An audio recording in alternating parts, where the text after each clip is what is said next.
नमस्कार विद्यार्थी मित्रांनो, विन्स ग्रेस चॅनलमध्ये आपलं स्वागत आहे. आपण बघतोय 6th क्लासचा इतिहास state board, Maharashtra state बोर्डचा second चॅप्टरमध्ये आपण बघतोय इतिहासाची साधने, भौतिक साधने, लिखित साधने, मौखिक साधने आणि त्यासोबतच जे भारताची साधने आहेत इतिहासाची त्या संदर्भात काही विशेष माहिती. तर वेगवेगळ्या परीक्षेला आपल्याला इतिहास जो विषय असतो, जिथे प्राचीन इतिहास मेन्शन केलेला आहे, राज्यसेवा पूर्व परीक्षा असेल, UPSCची पूर्व परीक्षा असेल किंवा कुठल्याही सरळ सेवेच्या एक्झाममध्ये आपण हे बघतो. तर वेळ न घालवता आपण बघूयात, एक 10 ते 15 मिनिटाचाच हा व्हिडिओ होईल शॉर्टमध्ये. तर बघूयात यामध्ये इतिहासाची जी 3 प्रकारची साधने दिलेली आहेत, भौतिक साधने, लिखित साधने आणि मौखिक साधने, असे 3 प्रकारचे इथे साधने आपल्याला दिसतात. त्यामध्ये प्रामुख्याने किल्ले, लेणी, स्तूप या वास्तूंना म्हणजे या ठिकाणांना, वास्तूंना भौतिक साधने असे म्हणतात. यासोबतच भौतिक साधनांची जी उदाहरणे आहेत ते आपण बघूयात. पुरातन वस्तूंमधील खापराच्या तुकड्यांचे आकार, रंग, नक्षी यावरून ही भांडी कोणत्या काळातील असावी याचा अंदाज बांधता येतो. त्यासोबतच धान्य, फळांच्या बिया, प्राण्यांची हाडे यावरून त्यांच्या आहाराची त्या काळातील माहिती मिळते. यासोबतच घरांचे आणि इमारतींचे अवशेष सापडतात. याशिवाय नाणी, मुद्रा देखील आपल्याला सापडतात. त्यामुळे मानवी व्यवहाराची तिथे माहिती मिळते. हे ज्या सगळ्या गोष्टी आहेत त्या भौतिक साधनांच्या कॅटेगरीमध्ये येतात. त्यासोबतच काही ठिकाणी जर आपण बघितलं तर धान्याचे कण देखील सापडलेले असतात. तर या संदर्भात जे आहे, धान्याचे कण जे आहे ते फार काळ टिकत नाहीत आणि त्यांना कीड लागते, त्यामुळे त्यांचा भुगा होतो. प्राचीन काळी धान्याचे पीठ करण्याआधी ते भाजत असत आणि मग भरडत असत. धान्य भाजताना त्यांचे काही कण अधिक भाजले गेले किंवा जळले तर ते टाकून दिले जात. असे जळके कण वर्षानुवर्षे टिकून राहते.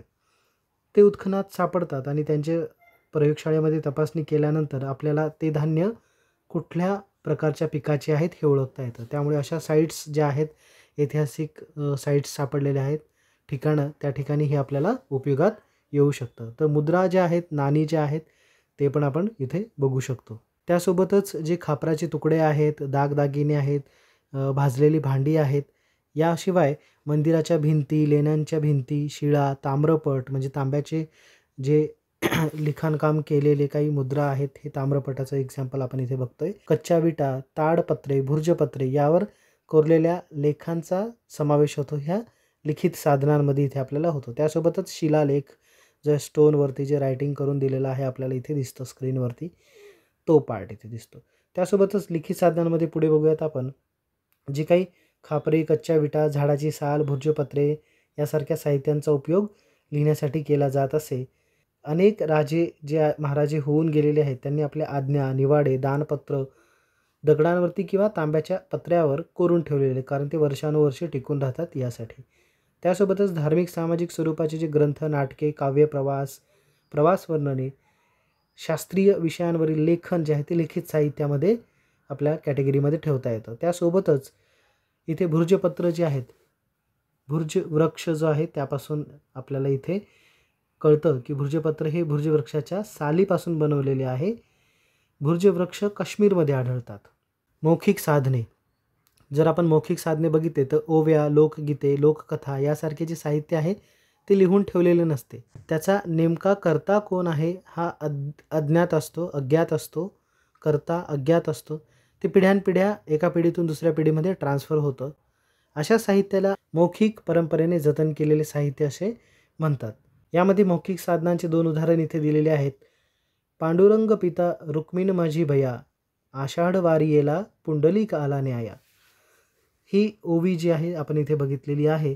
तर या अशा प्रकारचं, याचा कर्ता कोण आहे, कोणी बनवलेलं आहे, कोणी लिहिलेलं आहे, का लिहिलेलं आहे, या सगळ्या कोणी, कुठे, कधी, कुठल्या उद्देशाने लिहिलेलं आहे हे आपल्याला काही यातून आपल्याला कळत नाही. तरी पण पिढ्यानपिढ्या ह्या गोष्टी चाललेल्या आहेत.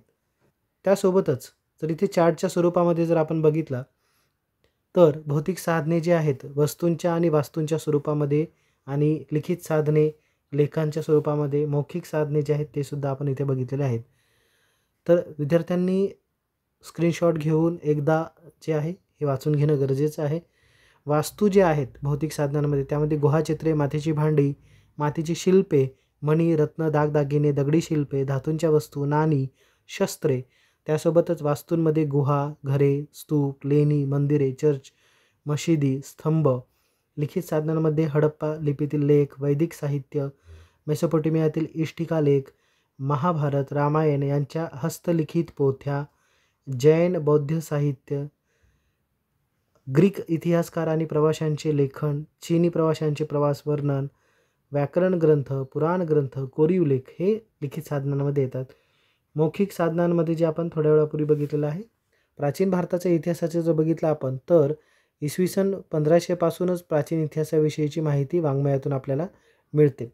कालांतराने जी साहित्य रचना झाली, वेद वाङ्मयानंतर पुढे जे साहित्य आले ते प्राचीन भारताचे एक साहित्य आहे. जसं ब्राह्मण ग्रंथ आहेत, उपनिषदे आहेत, अरण्यके, रामायण, महाभारत ही महाकाव्य आहेत.